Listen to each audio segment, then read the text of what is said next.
Welcome students कल हमने क्या किया था? कल हमने किया था कि रेडियोएक्टिव डीके, इसका डेरिवेशन किया था, डेफिनेशन देखी थी हमने इसके बारे में। और इस डेरिवेशन में ये फॉर्मूला बताया था मैंने, ये formula n = n0 e⁻⁻ t।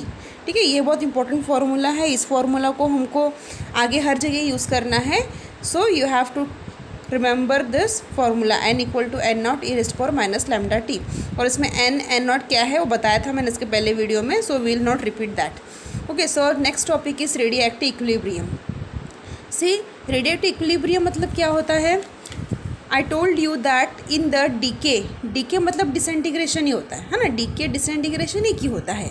ए का डीके होगा या फिर बोल सकते हैं ए का डिसइंटीग्रेशन होगा और वो बनेगा बी। तो बी इसमें क्या है? बी इसमें डॉटर एटम है और ए क्या है? इसमें पेरेंट है। ओके, नाउ ए क्या अनस्टेबल कंपाउंड है और वो बना रहा है स्टेबल कंपाउंड। बी जो रहेगा, डॉटर जो रहेगा, वो हमेशा रहेगा स्टेबल कंपाउंड रहेगा। लेकिन इसमें क्या हो रहा है? अगर सपोज बी जो फॉर्म हो रहा है, अगर बी अनस्टेबल कंपाउंड फॉर्म हो रहा है तो वो फिर डिकम्पोज करेगा और फिर डिके करेगा और सी बनाएगा। अगर सी भी अनस्टेबल कंपाउंड फॉर्म हो रहा है तो वो भी डिके करेगा और फिर नेक्स्ट कंपाउंड फॉर्म करेगा। ऐसी एक चेन कैरी होती रहेगी। कब तक चेन कैरी होगी? जब तक हमको एक स्टेबल एलिमेंट नहीं मिलता, जब तक हमको एक स्टेबल कंपाउंड नहीं मिलता, तब तक ये चेन कैरी होती रहेगी। तो इसको ही बोलते हैं रेडियोएक्टिव इक्विलिब्रियम। किसको बोलते हैं रेडियोएक्टिव इक्विलिब्रियम? चेन कब तक कैरी होती रहेगी? जब तक एक स्टेबल कंपाउंड नहीं मिलता। तो इसमें क्या है? सपोज हमने यहाँ तक चेन कैरी की है, मतलब ये जो सी एलिमेंट है ये एक स्टेबल एलिमेंट मिल गया है। हाँ, एक स्टेबल एलिमेंट मिल गया है, मतलब ये जो रिएक्शन है, ये पोजीशन हो गई हमारी रेडियोएक्टिव इक्विलिब्रियम। मतलब ए डिकम्पोज हुआ, ए डीके हुआ, बी बना, बी डीके हुआ, सी बना, बी भी अनस्टेबल था, बी और सी दोनों डॉटर एलिमेंट हैं, तो सी स्टेबल बन गया। तो ये स्टेज हो गई हमारी रेडियोएक्टिव इक्विलिब्रियम। मतलब जब तक कैरी करना है हमको रिएक्शन, जब तक अनस्टेबल कंपाउंड चेंज हो ना जाए स्टेबल कंपाउंड में, स्टेबल एलिमेंट में चेंज ना हो जाए, तब तक हमको रिएक्शन कैरी आउट होती रहेगी। ठीक है, यही है रेडियोएक्टिव इक्विलिब्रियम। जो लास्ट स्टेज रहेगी वो रहेगी रेडियोएक्टिव इक्विलिब्रियम स्टेज। तो इसमें ये वाली स्टेज है रेडियोएक्टिव इक्विलिब्रियम स्टेज, जहाँ पे स्टेबल एलिमेंट फॉर्म हुआ। अब इसमें क्या है? देखो, ये रिएक्शन है हमारे पास। इसमें rate of formation of B and rate of disintegration of B are equal. ठीक है ना। इस स्टेज में rate of formation of B and rate of disintegration of B, इसका फॉर्मेशन और इसका डीके, ये दोनों इक्वल है। बी का ही फॉर्मेशन और बी का ही डीके, ये दोनों इक्वल हैं। लेकिन हम लोग ऐसे भी बोल सकते हैं, देखो, रेट ऑफ डिसइंटीग्रेशन ऑफ ए मतलब डीके ऑफ ए और फॉर्मेशन ऑफ बी, ये इक्वल है। ये भी पता है हमको, इसका डीके और इसका फॉर्मेशन ये भी इक्वल है। तो इन दो इक्वेशन से ये कट हो जाते हैं, तो ये दो मिलते हैं हमको। मतलब इसका डीके इक्वल टू इसका डीके या डिसइंटीग्रेशन, इसका डिसइंटीग्रेशन या इसका डिसइंटीग्रेशन, दोनों इक्वल मिलते हैं इन दो इक्वेशन से। ये कट हो जाता है और ये दोनों इक्वल मिलते हैं, ये दोनों इक्वल। ठीक है।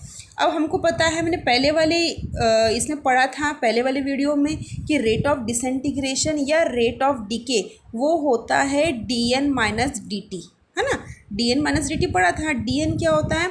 जो बहुत सारे अगर न्यूक्लियस है किसी बीकर में, उसमें से थोड़ा पार्ट जो डीके होता है वो हो गया dn, और जो थोड़ा पार्ट डीके हो रहा है वो dt टाइम में हो रहा है, तो माइनस dn/dt।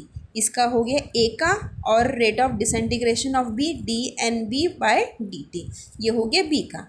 हाँ, ठीक है। रेट हमेशा इस फॉर्म में रिप्रेजेंट करते हैं। ये ए का रेट हो गया, ये बी का रेट हो गया।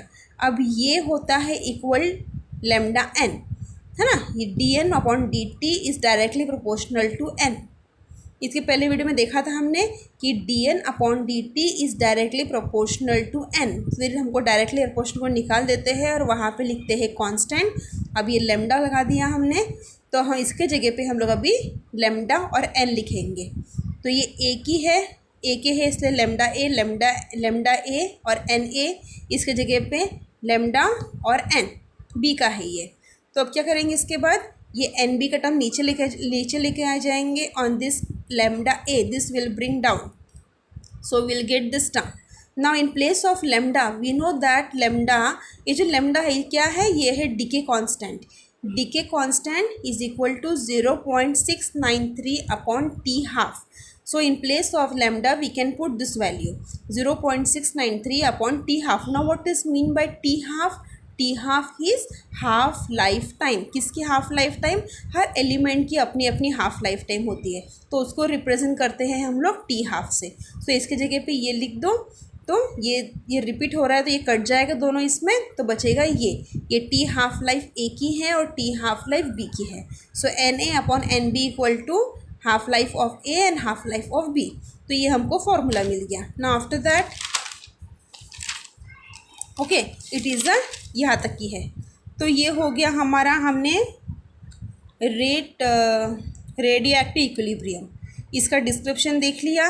ये पूछते हैं 4 मार्क के लिए डिस्क्रिप्शन, कभी कभी 2 मार्क के लिए भी पूछते हैं डिस्क्रिप्शन, तो तुम्हें ये लिखना पड़ेगा, है ना. और ये इक्वेशन लिख के ये वाला पोर्शन भी लिखना पड़ेगा. उसके बाद ये डेरिवेशन ये भी दिखाना होगा. ठीक है, 4 मार्क के लिए. सो इसको बराबर देख लो. फिर टाइप्स पढ़ेंगे हम लोग इसके. ठीक है, इस टाइप से लिखना है.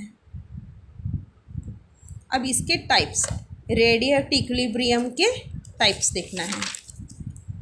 अब 2 टाइप्स के होते हैं रेडियोएक्टिव इक्विलिब्रियम. एक होता है सेक्युलर और दूसरा होता है ट्रांजिएंट. अब सेक्युलर इक्विलिब्रियम क्या होता है? सेक्युलर इक्विलिब्रियम मतलब ये जो पेरेंट से जो डॉटर फॉर्म हो रहा है, पेरेंट से डॉटर फॉर्म हो रहा है. In this type half life of parent is many times greater than the daughter. अब इसमें थोरियम की और इसकी दोनों की हाफ लाइफ देखनी है. तो इन दोनों की जो हाफ लाइफ है उसमें बहुत ज़्यादा डिफरेंस होगा. थोरियम की हाफ लाइफ है 21.4 डेज़ और इसकी हाफ लाइफ है ईयर. डेज़ और ईयर में बहुत ज़्यादा डिफरेंस है. यही इसमें डिफरेंस है इक्विलिब्रियम में. यही है इसके डेफिनेशन की डॉटर की हाफ लाइफ और पेरेंट की हाफ लाइफ में बहुत ज़्यादा डिफरेंस होता है. ठीक है, तो इसे मैंने दिखाया है एग्जाम्पल के थ्रू. ये यूरेनियम ये डिकम्पोज हो रहा है या फिर बोल सकते हैं डिके हो रहा है. डिके होने के बाद ये बन रहा है थोरियम, और थोरियम फिर डिके हो गया. वो सीक्वेंस सीरीज़ है इसके बाद. लेकिन मुझे सिर्फ ये दिखाना था कि दोनों के बीच में ऐसी कुछ रिएक्शंस होती है जिसमें पेरेंट और डॉटर दोनों का बीच का जो हाफ लाइफ है वो बहुत ज़्यादा डिफरेंस होता है. तो वैसे इक्वेशंस को बोलते हैं इसेक्युलर इक्विलिब्रियम. इस टाइप के रिएक्शंस उसको इस फॉर्मूला से रिप्रेजेंट करते हैं. हमने इसके पहले रिप्रेजेंट किया था n equal to n naught e raise to power lambda t. तो अभी हमें इन दोनों की हाफ लाइफ बहुत ज़्यादा डिफरेंस है, तो इनको इस फॉर्म में रिप्रेजेंट करना है और ट्रांजिएंट को इस फॉर्म में रिप्रेजेंट करना है. इसको लैम्डा ए माइनस लैम्डा बी, ये इन दोनों में इसी का अंतर है. यहाँ पे लैम्डा बी लिखा है सिर्फ, यहाँ पे लैम्डा ए माइनस लैम्डा बी लिखा है.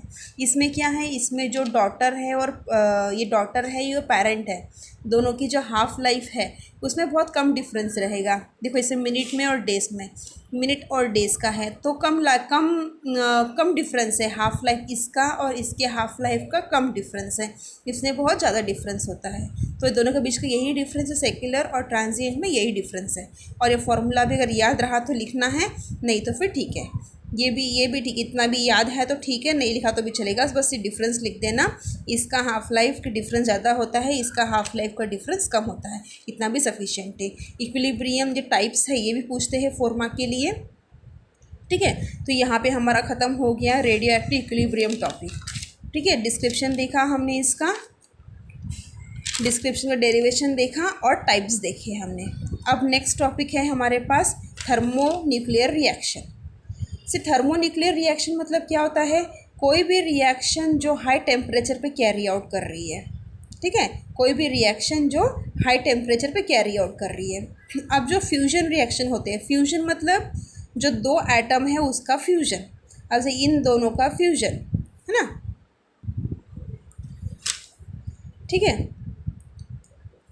थर्मोन्यूक्लियर रिएक्शन मतलब दो एटम का फ्यूजन, अभी ये दो एटम है, इन दोनों का फ्यूजन होगा तो ये जो रिएक्शन है ये बहुत हाई टेम्परेचर पे कैरी आउट होगी।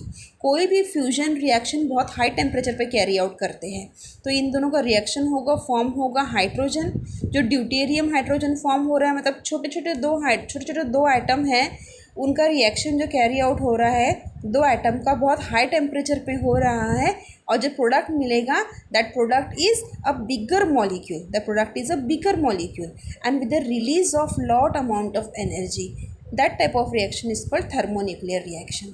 See, fusion of two light atomic nuclear into a single heavier nuclear by a collision of two interacting particle at extremely high temperature. ठीक है, consequently release of large amount of energy. तो यही definition thermonuclear reaction की, कि जो reaction होगा वो बहुत हाई टेम्परेचर पे होगा, रिएक्शन में एनर्जी रिलीज होगी और छोटे छोटे दो एटम हैं वो कंबाइन होकर एक बड़ा सा मॉलिक्यूल बनेगा. See diagrammatically I have shown here small two atoms, they are combining to give the big atom and energy is release. So such type of reactions they are carried out in sun. Sun में जो reaction होते हैं वो fusion reaction ही होते हैं. ठीक है, and that's why in sun so large amount of energy is release, और वही एनर्जी हमारे पास आती है. Okay, so this is thermonuclear reaction topic. Next topic था हमारा जो भी, वो भी 4 मार्क के लिए, भी 4 मार्क के लिए आता है.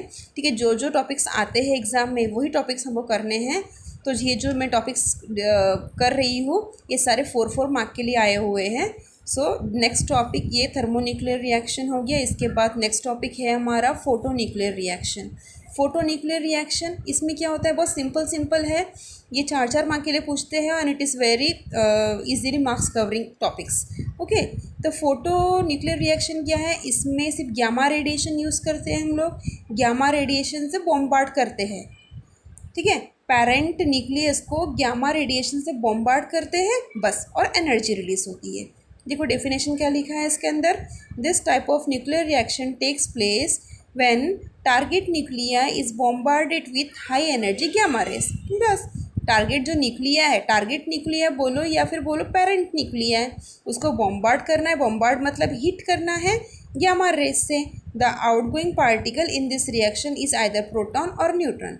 तो रिएक्शन इस टाइप की होगी, गैमा रेस से बॉम्बार्ड करना है पेरेंट न्यूक्लिया को, और इस ये जो फोटोन्यूक्लियर रिएक्शन है इसमें हमेशा एक प्रोटॉन रिलीज़ होगा या फिर न्यूट्रॉन रिलीज़ होगा. ठीक है, तो इस रिएक्शन को हम शॉर्ट फॉर्म में इस टाइप में लिख सकते हैं. शॉर्ट फॉर्म में एल्यूमिनियम 2713, ये तो पता है ना क्या, 13 is the atomic number and this is the mass number. In bracket how you write gamma rays we are bombarding on this and release of, ये कुछ नहीं है, that's a mistake. And release of proton यहाँ पे लिखना है, and the product form that is magnesium, so we have to write out of this bracket. So this is very shortly I have given you this topic, photonuclear reaction, and it's very easy also. It is also asked for 4 marks, but this is sufficient. A description, small description and one reaction, this is sufficient. Okay.